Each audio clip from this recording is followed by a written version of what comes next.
Hello, my dear friends. আপোনালোক আটাইকে এটি নতুন ভিডিঅ'লৈ আন্তৰিক স্বাগতম জনাইছো। আজিৰ বিষয়বস্তু মিক্সড জিকে। এয়া 6 নম্বৰ খণ্ড হয়। আজিৰ ভিডিঅ'ত আমি 20টা প্ৰশ্ন আলোচনা কৰিম। আপোনালোকে এই প্ৰশ্ন কাকতটি এটি মডেল প্ৰশ্ন হিচাপে লৈ আপোনালোকে কিমান স্কোৰ কৰিছে আপোনালোকে ইচ্ছা কৰিলে আমাক কমেন্ট বক্সত জনাব পাৰে। আজিৰ বিষয়বস্তুখিনি অসম চৰকাৰৰ যিকোনো কম্পিটিটিভ এক্সামৰ কাৰণে প্ৰয়োজনীয় হয়, অতিকে দৰকাৰী হয়। বিস্তাৰিতভাৱে আলোচনা কৰা হৈছে। আপোনালোকে সম্পূৰ্ণকৈ চাব, স্কিপ নকৰিব। আপোনালোকে ইয়াৰ দ্বাৰা যথেষ্ট উপকৃত হ'ব। মৰমৰ বন্ধু বান্ধৱীসকল, আপোনালোকে চাই আছে আপোনালোকৰ মৰমৰ ইউটিউব চেনেল নুৰুল আলম নাজু। আপোনালোকৰ পৰা আমি সদায় গঠনমূলক দিহা পৰামৰ্শ কামনা কৰোঁ, যাতে পৰৱৰ্তী ভিডিঅ'সমূহ আৰু আকৰ্ষণীয় কৰিব পাৰোঁ, আপোনালোকৰ বেছি উপকাৰ অহা কৰিব পাৰোঁ। গতিকে আপোনালোকে গঠনমূলক দিহা পৰামৰ্শ দিলে আমি নথৈ আনন্দিত হওঁ। আহকচোন বাৰু আজিৰ বিষয়বস্তুখিনি বিতংকৈ জানি লওঁ। আজিৰ প্ৰথম প্ৰশ্নটি আছে, whose birthday is celebrated as National Youth Day in India? কোনজন ব্যক্তিৰ জন্মদিনটো ৰাষ্ট্ৰীয় যুৱ দিৱস হিচাপে পালন কৰা হয়? বিকল্প আমাক দিয়া আছে ৰাজা ৰামমোহন ৰায়, স্বামী বিবেকানন্দ, ডক্টৰ APJ আব্দুল কালাম, ভগৎ সিং। এই বিকল্পসমূহৰ ভিতৰত শুদ্ধ বিকল্প হৈছে অপশ্যন বি আমাৰ এইটো, স্বামী বিবেকানন্দ। তেখেতৰ জন্মদিনটো ভাৰতত ৰাষ্ট্ৰীয় যুৱ দিৱস হিচাপে পালন কৰা হয়। আৰু এই দিৱসটি প্ৰতি বছৰে 12 জানুৱাৰীৰ দিনটো পালন কৰা হয়। আমি নিশ্চয় সকলোৱে জানো যে স্বামী বিবেকানন্দ এয়া তেখেতৰ আচল নাম নহয়। তেখেতৰ আচল নাম হৈছে নৰেন্দ্ৰ নাথ দত্ত। আৰু তেখেতে এটা অতি গুৰুত্বপূৰ্ণ সংস্থা গঠন কৰিছিল, ৰামকৃষ্ণ মিছন নামেৰে। আৰু 2025 চনৰ যিটো নেশ্যনেল ইউথ ডে আছিল, তাৰ থিম আছিল youth empowerment for nation building. Swami Vivekananda সম্পৰ্কে আপোনাক বেছিকৈ দিয়া প্ৰশ্নটো হৈছে যে ৰামকৃষ্ণ পৰমহংস তেখেতৰ গুৰু আছিল, আৰু তেখেতৰ গুৰুৰ প্ৰতি শ্ৰদ্ধা জনাই ৰামকৃষ্ণ মিছন তেখেতে কলকাতাৰ বেলুৰ মঠ নামৰ ঠাইত স্থাপন কৰিছিল। এইখিনিলৈকে আমি জানো। লগতে অন্য এটা প্ৰশ্ন দিয়ে, তেখেতে এবাৰ এটি ভাষণ দিছিল আমেৰিকাৰ চিকাগো চহৰত 1893 চনত। সেই সম্পৰ্কে আপোনাক কেতিয়াবা প্ৰশ্ন দিয়া দেখা যায়।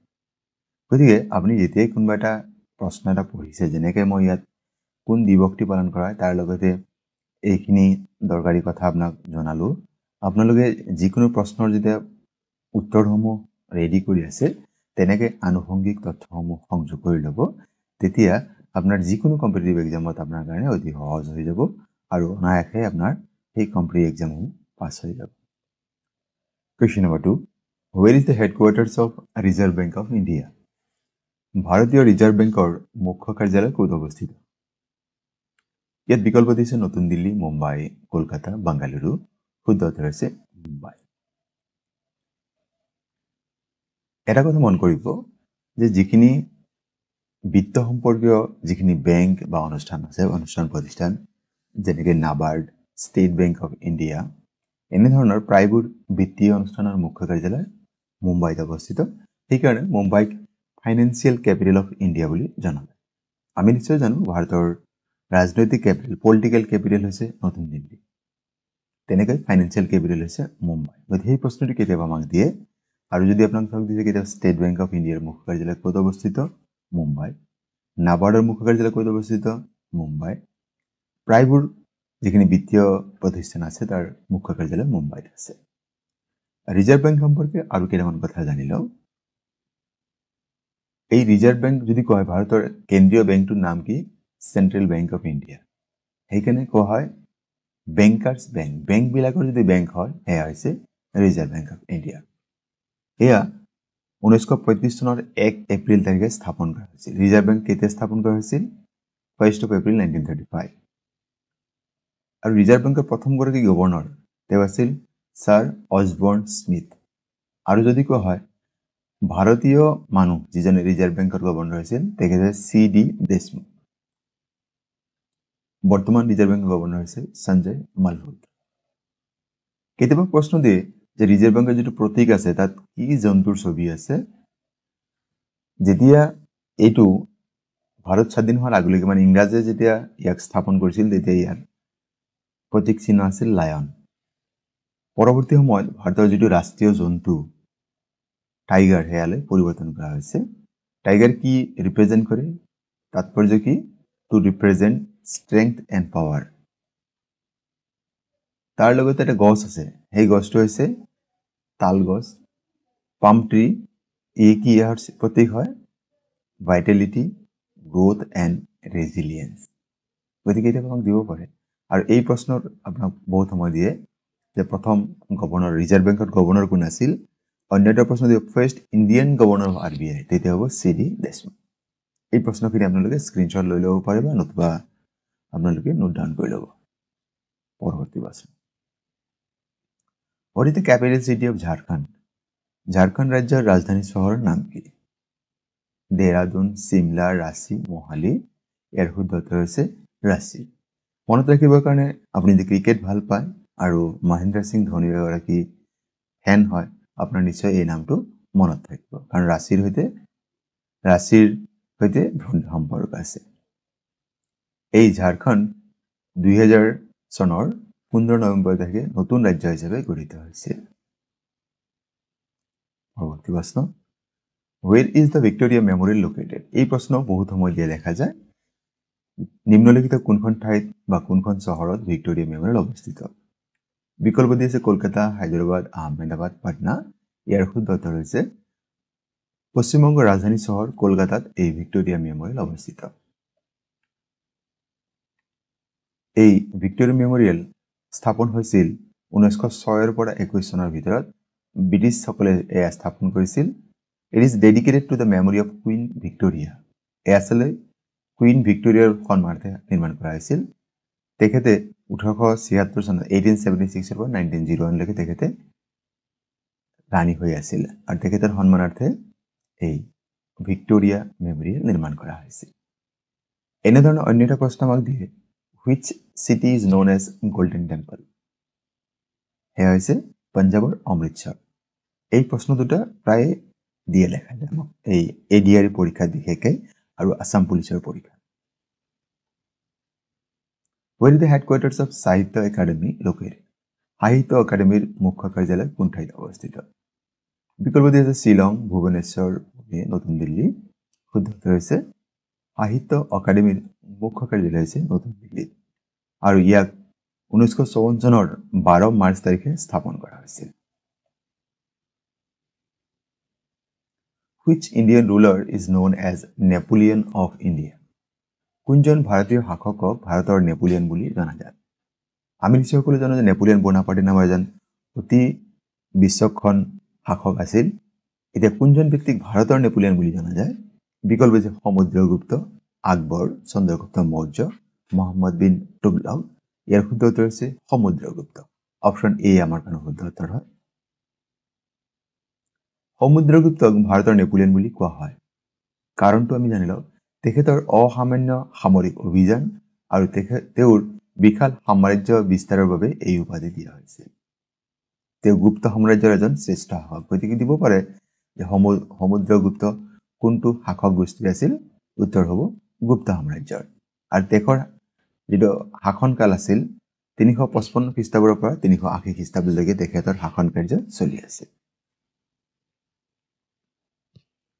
The second battle of Panipat took place in পানিপথৰ দ্বিতীয় যুদ্ধ কোন চনত সংঘটিত হৈছিল বিকল্প আমাক দি আছে যিখিনি তাৰ শুদ্ধ বিকল্প হ'ব প্ৰথম যেটো বিকল্প দি আছে 1556 1556 চনত পানিপথৰ দ্বিতীয় যুদ্ধ সংঘটিত হৈছিল তাৰ মানে আমি ইয়াতে ক্লু এটা পাইছে পানিপথৰ প্ৰথম যুদ্ধ আছিল এই বিষয়ে আমাক প্ৰশ্ন দিয়ে 1556 চনৰ নৱেম্বৰ মাহৰ 5 তাৰিখে পানিপথৰ দ্বিতীয় যুদ্ধ সংঘটিত হৈছিল আমি পানিপথৰ তিনিটা যুদ্ধ হৈছিল আৰু হেকেটা কেতিয়া হৈছিল কাৰ মাজত হৈছিল কোন জয়ী হৈছিল তাকে আমি এবাৰ জানিলো পানিপথৰ প্ৰথম যুদ্ধ হৈছিল 1526 চনৰ 20 এপ্ৰিল তাৰিখে বাবৰ আৰু ইব্ৰাহিম লোদিৰ মাজত আৰু ইয়াত বাবৰে জয়লাভ কৰিছিল আৰু মোগল সাম্ৰাজ্যৰ যেটো পাতনি এনেকৈ আৰম্ভ হৈছিল পানিপথৰ দ্বিতীয় যুদ্ধ হৈছিল 1556 চনৰ 5 নৱেম্বৰ তাৰিখে আকবৰ আৰু হিমুৰ মাজত। এইবাৰো মোগল সম্ৰাটসকলে জয়লাভ কৰিছিল। পানিপথৰ তৃতীয় যুদ্ধ হৈছিল 1761 14th জানুৱাৰী। ইয়াত দুটা দল আছিল, মাৰাঠা কনফেডাৰেচি আৰু দুৰাণী এম্পায়াৰ, আৰু ইয়াত দুৰাণী এম্পায়াৰ জয়লাভ কৰিছিল। কেতিয়াবা পৰীক্ষাত আপোনাক দিব পাৰে যে পানিপথৰ প্ৰথম যুদ্ধ কাৰ কাৰ মাজত হৈছিল বা পানিপথৰ প্ৰথম যুদ্ধত কোনে জয়লাভ কৰিছিল, এনেকেও প্ৰশ্ন দিয়া দেখা যায়। গতিকে আপোনালোকে এইখিনি জানি ৰাখি আপোনালোকে এইখিনি যদি মনত ৰাখে বা নোট ডাউন কৰি লয়, আপোনালোকে পানিপথ সম্পৰ্কীয় যিকোনো প্ৰশ্ন অতি সহজে উত্তৰ কৰিব পাৰিব। Which day is celebrated as World Earth Day? কোন তাৰিখে বিশ্ব ধৰিত্ৰী দিৱস পালন কৰা হয়? নৱেম্বৰ 14, জানুৱাৰী 4, ডিচেম্বৰ 1, এপ্ৰিল 22। শুদ্ধ উত্তৰ হৈছে এপ্ৰিল 22। প্ৰতি বছৰে এপ্ৰিল মাহৰ 22 তাৰিখে বিশ্ব ধৰিত্ৰী দিৱস বা বিশ্ব বসুন্ধৰা দিৱস পালন কৰা হয়। 2025 চনৰ বিশ্ব বসুন্ধৰা দিৱস ইয়াৰ মূল বাণী আছিল আৱাৰ পাৱাৰ আৱাৰ প্লেনেট। আপোনাক এই থিম সম্পৰ্কে এইখিনি সংযোগ কৰাৰ কাৰণ হৈছে প্ৰত্যেক বছৰে দিৱসসমূহৰ মূল বাণী সম্পৰ্কে এটা প্ৰশ্ন প্ৰায়ে দিয়ে, সেইবাবে এইসমূহ মই প্ৰশ্নসমূহত সংযোগ কৰি দিছোঁ। 22 এপ্ৰিল জানিলো বিশ্ব ধৰিত্ৰী দিৱস ৱৰ্ল্ড আৰ্থ ডে। বাকী কেইটা কি হয়? নৱেম্বৰ 14 ভাৰতত শিশু দিৱস পালন কৰা হয়, জানুৱাৰী 4 তাৰিখে ৱৰ্ল্ড ব্ৰেইলি ডে পালন কৰা হয়, আৰু ডিচেম্বৰ 1 তাৰিখে বিশ্ব এইডছ দিৱস পালন কৰা হয়। Who is known as father of economics? কোনজন ব্যক্তিক অৰ্থনীতি বিজ্ঞানৰ পিতৃ বুলি জনা যায়? বিকল্প দিছে Adam Smith, Aristotle, Karl Marx, sir Isaac Newton. ইয়াৰে আদাম স্মিথ এইগৰাকী ব্যক্তিক অৰ্থনীতি বিজ্ঞানৰ পিতৃ বুলি জনা যায়।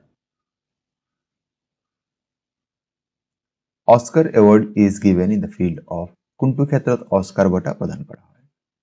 সংগীত, সাংবাদিকতা, সাহিত্য, চিনেমা। শুদ্ধ উত্তৰ হৈছে চিনেমা। চিনেমাৰ ক্ষেত্ৰত বিশ্বৰ সৰ্বোচ্চ সন্মানে হৈছে অস্কাৰ এৱাৰ্ড। এই অস্কাৰ বঁটা লাভ কৰা প্ৰথমগৰাকী ভাৰতীয় হৈছে ভানু আথাইয়া, আৰু এই বঁটা পোনপ্ৰথমে প্ৰদান কৰা হৈছিল 1929 চনৰ মে মাহৰ 19 তাৰিখে। Wimbledon trophy is related to which sports? Wimbledon trophy কি খেলৰ লগত জড়িত? বিকল্প আমাক দিছে football, badminton, cricket, lawn tennis. শুদ্ধ উত্তৰ হৈছে ই লন টেনিছৰ সৈতে জড়িত। আমি নিশ্চয় সকলোৱে জ্ঞাত যে গ্ৰেণ্ড শ্লেম বুলি আমি যিটো কওঁ, Wimbledon trophy, US open, French open, Australian open, এইকেইটা মিলি কি কৰা হয়? গ্ৰেণ্ড শ্লেম বুলি কোৱা হয় টেনিছৰ ক্ষেত্ৰত। তাৰে এই উইম্বলডন ট্ৰফি টেনিছৰ লগত জড়িত, আৰু ই আৰম্ভ হৈছিল 1887 আৰু ইয়াক ইংলেণ্ডত খেলা হয়।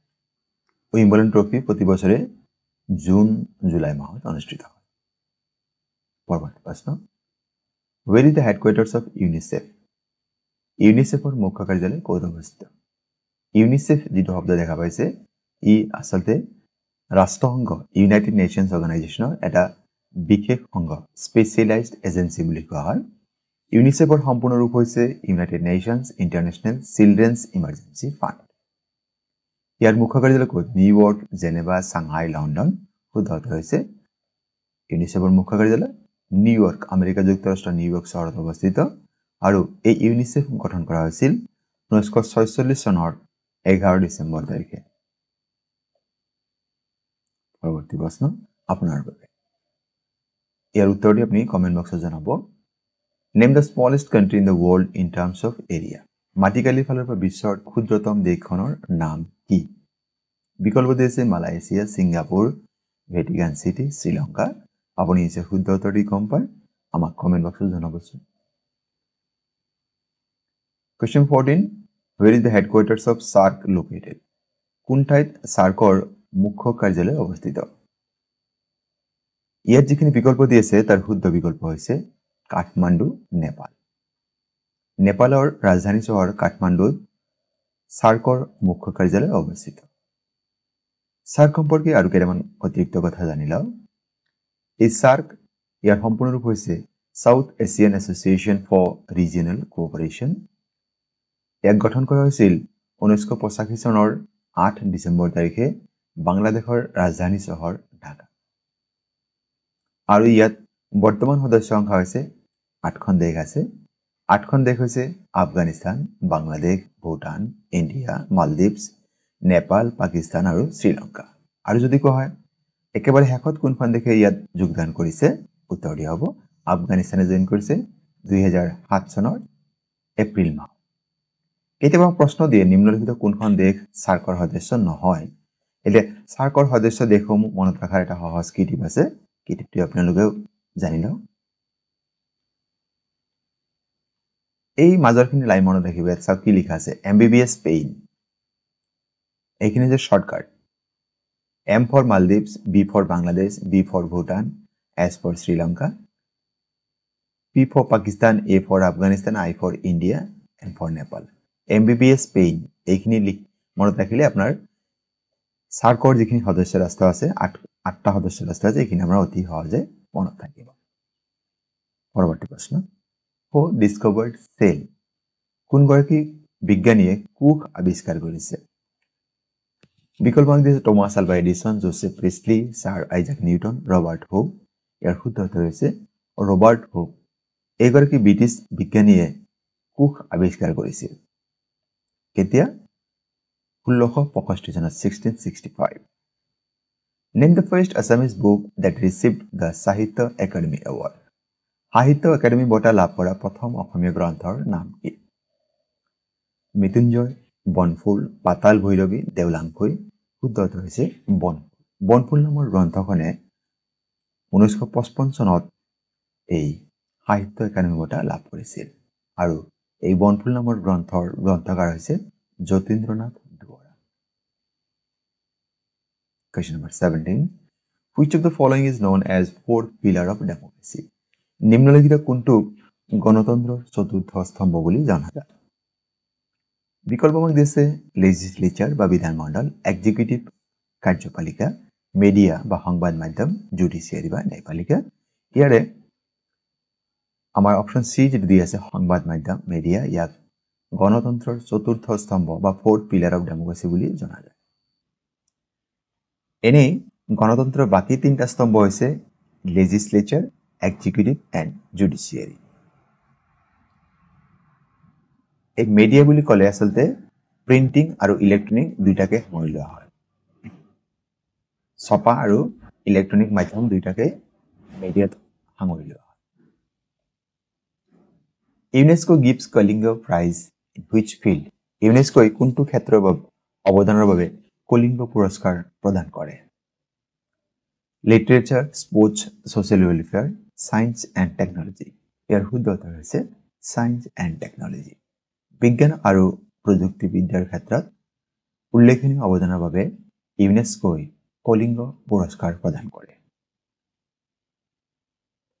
Question number 19 The Minamata disease of Japan in 1953 was caused by eating fish contaminated by কি ধাতুৰ দ্বাৰা সংক্ৰমিত হৈ 1953 চনত জাপানৰ মিনামাতা বেমাৰ হৈছিল মাৰ্কিউৰি বা পাৰা হি লিড কেডমিয়াম নিকেল ইয়াৰ শুদ্ধ উত্তৰ হৈছে মাৰ্কিউৰি পাৰা আমি যাক এই মাছবিলাকে সেই মাৰ্কিউৰি পাৰা কনজিউম কৰিছিল কন্টামিনেটেড হৈছে সংক্ৰমিত হোৱাৰ বাবে কেল জাপানৰ মিনামাতা যেটো বেমাৰে হৈছিল এতিয়া হৈছিল 1953 চনত আমি জানো অন্য এটা উদাহৰণ জানো যে মাৰ্কিউৰি এইটো সিম্বল হয় Hg মাৰ্কিউৰি সম্পৰ্কে অন্য এটা প্ৰশ্ন আমাক দিয়ে যে কোনটো ধাতু নৰমাল টেম্পাৰেচাৰ কি হয় লিকুইড অবস্থাত পোৱা যায় আছে mercury Helsinki is the capital of which country Helsinki কোনখন দেশৰ ৰাজধানী চহৰ হয় দক্ষিণ কোৰিয়া বুলগেৰিয়া মোজাম্বিক ফিনল্যান্ড এৰ শুদ্ধ উত্তৰ হৈছে ফিনল্যান্ড ফিনল্যান্ড দেশৰ ৰাজধানী চহৰৰ নাম হৈছে হেলসিংকি আৰু ইয়াৰ কাৰেন্সি হৈছে ইউৰো ফিনল্যান্ড সম্পৰ্কে অন্য এটা প্ৰশ্ন আমাক দিয়ে দেখা যায় ল্যান্ড অফ থাউজেন্ড লেকস সহস্ৰ হ্ৰদৰ দেশ বুলি কোনখন দেশক জনা যায় ফিনল্যান্ড আৰু এই ফিনল্যান্ড ইউৰোপ মহাদেশৰ অন্তৰ্গত এখন দেশ হয় Question number 21 আৰু আজিৰ ভিডিঅ'ৰ অন্তিম প্ৰশ্ন সত্যমেव जयते engraved on the Indian emblem is taken from ভাৰতৰ ৰাষ্ট্ৰীয় প্ৰতীকত থকা সত্যমেৱ জয়তে কথাষাৰ নিম্নলিখিত কোনখন গ্ৰন্থত উল্লেখ আছে এই যে দেখা পাইছে সত্যমেৱ জয়তে লিখা আছে দেৱনাগৰী ভাষাত এইখিনি ক'ৰ পৰা লোৱা হৈছে ইয়াত বিকল্প যে ভাগৱত গীতা ঋগ্বেদ মুণ্ডক উপনিষদ ৰামায়ণ ইয়াৰ শুদ্ধ উত্তৰ হৈছে মুণ্ডক উপনিষদ অপশ্যন সি আমাৰ কাৰণে শুদ্ধ উত্তৰ এই প্ৰশ্নটি বহু বেছিকৈ দিয়া দেখা যায় আপোনালোকে কাইণ্ডলি নোট ডাউন কৰি ল'ব মৰমৰ বন্ধু বান্ধৱীসকল আজিৰ বিষয়বস্তু ইমানে আপোনালোকে আজিৰ এই খণ্ডটি কেনেকুৱা পালে কমেণ্ট কৰি জনাব আৰু অতি সোনকালে মই মেথছৰ অন্য এটা খণ্ড আগবঢ়াম আপোনালোকে বহুতেই পৰামৰ্শ আগবঢ়াইছে মেথছৰ পৰৱৰ্তী খণ্ড আপলোড কৰাৰ বাবে আপোনালোকৰ পৰামৰ্শ মতে মই অতি সোনকালে ইংৰাজী খণ্ডৰ আৰু মেথছৰ এটা পাৰ্ট আপোনালোকৰ বাবে আগবঢ়াম আৰু আপোনালোকে কিমানটা এটা ভিডিঅ'ত কিমানটা প্ৰশ্ন হ'লে বেছি ভাল পায় তাকো জনাবচোন কাৰণ কেতিয়াবা আমি সময়ৰ খাতিৰত কাৰণ বহুত বেছি দীঘলীয়া হ'লে আপোনালোকে আমনি পায় সেইবাবে 20টা প্ৰশ্ন হৈ লওঁ আৰু যদি আপোনালোকে বিচাৰে তাতকৈ বেছি হ'ব লাগে আপোনালোকে আমাক কমেণ্ট বক্সত জনাব আমি নিশ্চয় সেই বিষয়ে চিন্তা কৰি চাম বা আপোনালোকৰ পৰামৰ্শ আমি ইয়াত সাঙুৰি লোৱাৰ কাৰণে চেষ্টা কৰিম আপোনালোকৰ বিনম্ৰ অনুৰোধ যদি প্ৰথমবাৰৰ বাবে আমাৰ এই চেনেলটি চাই আছে আৰু এতিয়ালৈকে চেনেলটি ছাবস্ক্ৰাইব কৰা নাই আপোনালোকৰ বিনম্ৰ অনুৰোধ আপোনালোকে চেনেলটি ছাবস্ক্ৰাইব কৰিবলৈ আশা থাকিল আৰু ভিডিঅ'সমূহ লাইক কমেণ্ট শ্বেয়াৰ কৰিব আৰু আজিৰ ভিডিঅ' সম্পূৰ্ণ কৰি চাবলৈ আপোনালোকক জনাইছোঁ অশেষ ধন্যবাদ